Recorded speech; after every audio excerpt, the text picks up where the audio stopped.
What's up, YouTube? Well, we slept a little bit last night. We drove a lot today. Indiana roads, to me, are a lot like Michigan roads. And you guys know how I feel about the state of Michigan, so we'll just leave it at that. But anyhow, made it down here to Brownstown, Indiana. Brownstown Speedway. Cool track, referred to as the house that Essex built. James Essex, longtime announcer, Luke Soil announcer. So if you don't know who he is, most people probably do that watch this thing. But anyhow, cool little racetrack. Always been a racy, small track. Decent amount of bank in each end, and not a very big track, so kind of breeds some good racing. Made it here. Everything went pretty smooth for the most part. So we're unloaded. A couple other Schwartzes in the house tonight. Actually, Audi Schwartz is in the house tonight, so that's kind of cool. Hopefully we can have a little bit better chance here tonight, but as expected for a flow night with 20 grand to win, there's a lot of the same hitters that were here with us last night that also made the trip over to Indiana for today. But beautiful day outside. It's 80, it's sunny, nice little breeze.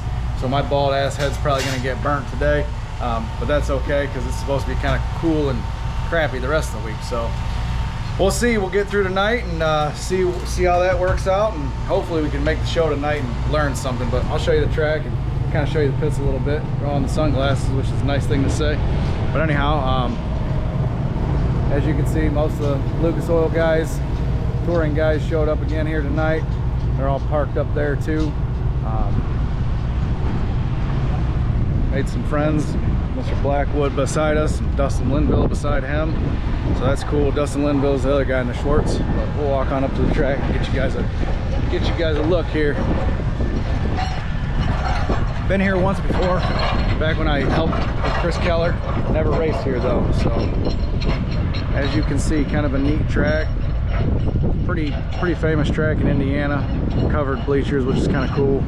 I believe it's part of the fairgrounds. So you kind of run off the front stretch there. You can. You're not supposed to. I mean, you don't want to, but front stretch kind of dips off there toward the wall, and you don't want to get up into that. But definitely a neat track.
You notice that video starting out a little bit weird.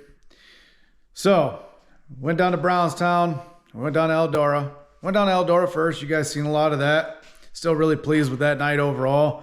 We didn't run for shit, but that is just a different world of a track, like we said, and it was quite the experience. So very, very happy we went down there and did that. Didn't hurt nothing, didn't tear nothing up.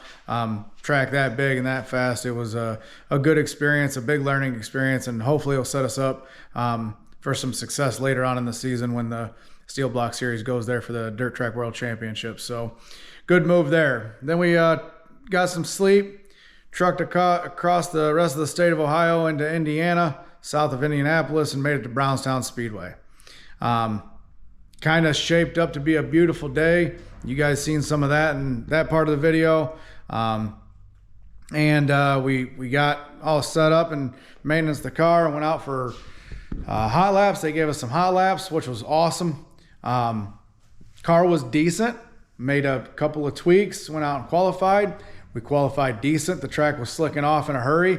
It's a smaller track, and that's kind of what we needed. I mean, to run with that caliber of cars, we needed to even the playing field out a little bit. Not that we don't have good shit, but that they got a whole different level of good shit. So we needed that track to slick off like that, and we were really looking forward to it, pretty excited about it. So we started deep in the heat race. Some pretty decent hitters in there. I think we had Dennis Erb Jr. in there, Bronson in there, Hoffman. Bronson, I think that was it. Like yeah. Big names. So some hitters in there as expected, and we started pretty deep and kind of started rolling. We made a big change on the car and trying to feel that out. Started rolling first 3-4 laps of the thing. We weren't bad. I mean, we were much better entrance to center through center than a couple of them guys, and just could not get off the way that I needed to be able to get off. This is really the first dry, slick track that we've had any laps on with this car. So, you know, we're trying to get our feet under us and understand what we need to do when things happen like this. So get through about 3 or 4 laps of that thing. The two guys in front of me, I was kind of expecting them to wad themselves up because the way they were racing each other, they were pinching each other off down at the bottom, and it's just a matter of time before, you know, somebody got crossed up and it didn't work out for them. And sure as shit, coming down a backstretch, it happened. A guy in front of me, I seen him get down in the 3 too hard, and he started coming around, which was fine. I knew it's kind of a tight track, but I knew I had plenty of time to avoid the wreck. Missed the wreck, so that's what I started doing. Started braking and slowing the car and kind of setting myself up for the trajectory that I needed to miss the wreck. Thing about Brownstown is it's a little bit like Attica. The top of the corner builds a cushion, and as we've showed you in some of the videos at Attica, there's a very steep drop off the back side. Like when you go up over that cushion, it's basically like going over like a 24-inch ledge, and then you drop off the back side. Not super positive as to what happened exactly, but I have some suspicions.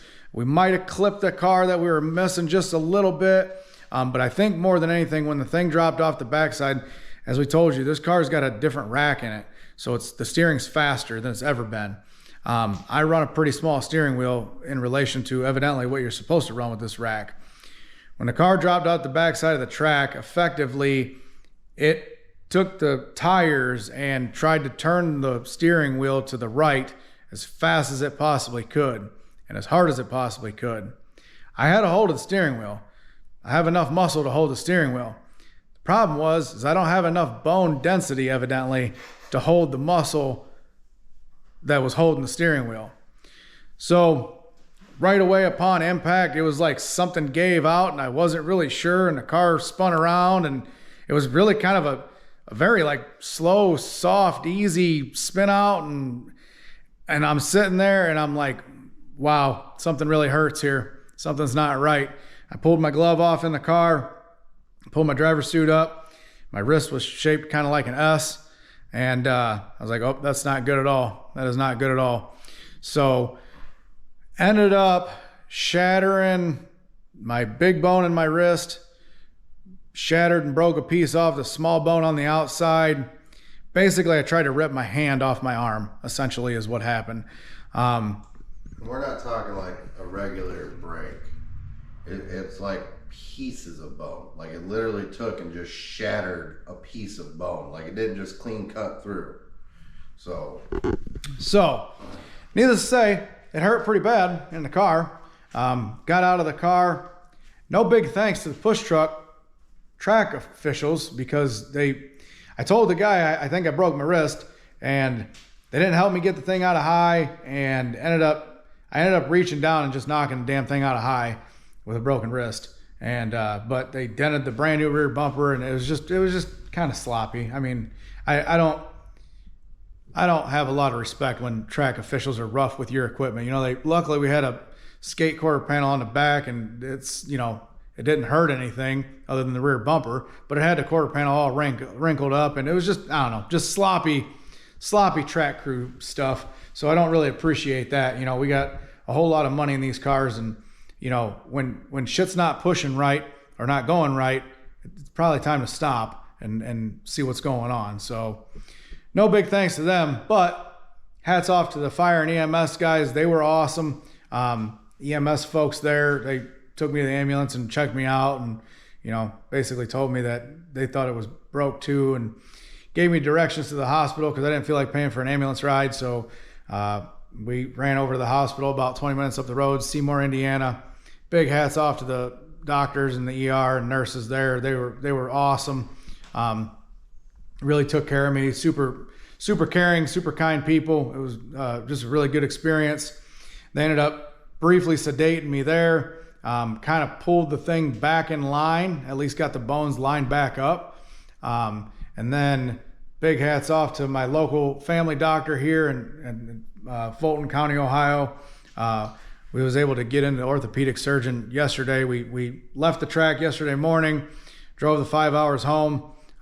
Brandon had his first semi-toter driving experience, which is the way it typically happens. I had planned on letting him have some seat time in that thing this weekend anyway, but he has some forced seat time because it's a stick shift, and I'm sure as hell not driving a stick shift anytime soon. And so he did a good job, got us back home the 4.5, 5 hours or whatever it was. Basically dropped me off at the orthopedic surgeon's on the way back through town. The parking lot with a toter. Yeah, pulled right through the parking lot with a toter, and dropped me off, and they got to look at the x-rays that the folks at Indiana had taken, and decided that we needed to do surgery ASAP. So today I went in and had surgery on this thing. They opened me up. They put 2 plates and probably about 8 or 9 screws in my wrist, trying to get everything shored back up and put back together. I don't know what it's worth. Just talking to the one radiologist lady there, that she said in 30 years she's never seen one shattered quite this bad. So if I'm gonna screw something up, I'm gonna do it right, and that's exactly what we did. So that's super unfortunate. The car is not hurt at all. Been quite the rough start to 2023. First night went really well. We had some high expectations after Atomic. We run second there and won a heat race, and everything was great. Night number 2, as you all know, at Attica, that didn't go so hot. We rolled the thing over. And then night number 3 at Eldora went all right. Night number 4, I shattered my wrist. So been quite the trying race season thus far. But car's all in one piece.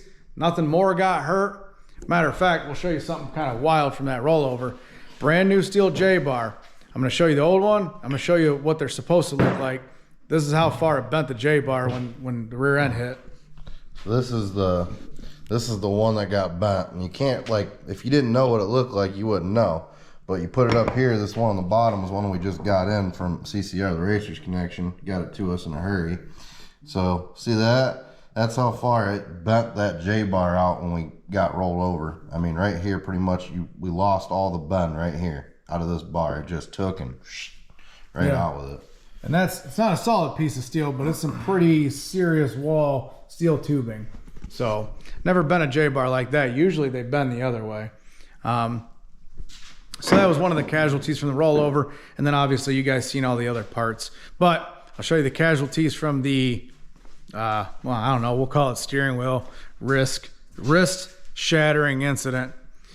So you can see it here. I have that steering wheel on a flat surface. Brand new MPI wheel. Bent the shit out of that. Basically, I guess I just tried to overpower the steering wheel, and the rack said, no, we're not going to do that, you little sissy ass bones.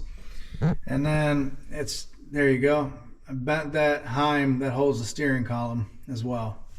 So yeah, evidently the Butler built seat worked pretty good. The harnesses worked pretty good because it gave me enough leverage to bend all that shit one way before my wrist finally decided that it wasn't going to hold on anymore. So yeah, long short of it, the doctors are telling me somewhere 3 to 4 months for this shit to get back right. Hopefully we can mitigate some of that and heal up a little bit quicker than they're anticipating. But we're not going to push it. It's my dominant hand. I'm right-handed. It's my dominant hand. It's pretty bad. So I'm not going to push it and do anything stupid. I don't do this for a living. Obviously, I'm not a professional race car driver by any means. So it's not like I got to get back to making a living or anything like that. Take my time and get this thing healed up right. And so that way when I do get back in the car, I'm, not as worried about that. So take my time, get healed up. Hopefully, late July or something, maybe early August, we can climb back in this thing and start making some laps. But what I think we're going to do in the meantime is Brandon's been busting his ass for the last 2 years, helping me out. Obviously he's my brother, but the amount of work and effort that he's put into this deal is second to none. He basically built the entire body and deck on this car, assembled, call it, 50% of the car with me. It's the last 2 years he's been more than a right-hand man, that's for sure. So it's kind of an opportunity for us right now. He's got a lot of laps around Oakshade in a Sportsman. He was super successful in that, won a lot of races, and it's an opportunity for me to kind of give back to him and give him an opportunity, but it's also an opportunity for the team to hopefully get some laps and help him to be able to try to figure out some of the setup stuff on this car, since we just haven't had the laps to do it. And then hopefully once I get back in this thing, we'll be a step ahead of the game as opposed to where we'd be if we just let it sit. So we're going to play it week to week. We're just going to stay at Oakshade, at least to start off with for a couple months and see how that shakes out. Hopefully we can just keep the nose clean and learn a bunch of stuff and hopefully he has some success and, whatever that looks like. Success at this point is just fucking finishing race nights without nobody getting hurt and the car not getting hurt. So success is a decently low bar right now, but I think that's the direction that we're going to go.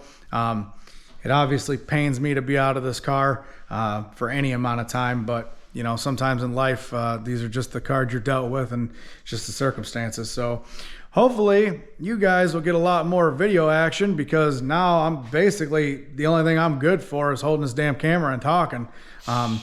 Other than that, I do a little bit of cheerleading, but no, we'll try to, hopefully I get some dexterity back in my fingers a little bit and, can be of somewhat of assistance. And try to help and do my part and try to keep this thing going. But yeah, our big long race week did not go nearly as planned. But that being said, I'd go back to Brownstown again. That's a cool track. Definitely going to go back to Eldora again. We had some fun. This is as shitty as some of this stuff is. We had some fun and made some memories and learned a little bit. So that's where we're at. Week 3 of 2023. Broken ass wrist, rolled over race car. Let's put back together and we'll see if we can't go out there and learn something here. I think we'll probably take a week or two off. Oakshade doesn't start late models for another 2 weeks. We might try to get Brandon's seat in here and get out and make some test laps next weekend just to, kind of acclimate him as much as possible to what's going on and see how this all shakes out. But really appreciate everybody on here. Our page is slowly growing, and that's really cool. Love seeing some of the comments and love the questions, and hopefully we can do a little bit more of that now that I'm a camera guy.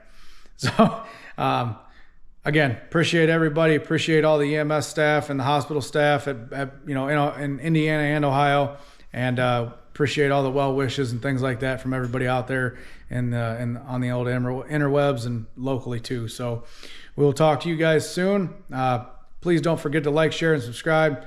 If you're not sure what that means, there's a little subscribe button, kind of like down in the corner of this screen here. You'll see it where I'm pointing, the subscribe button.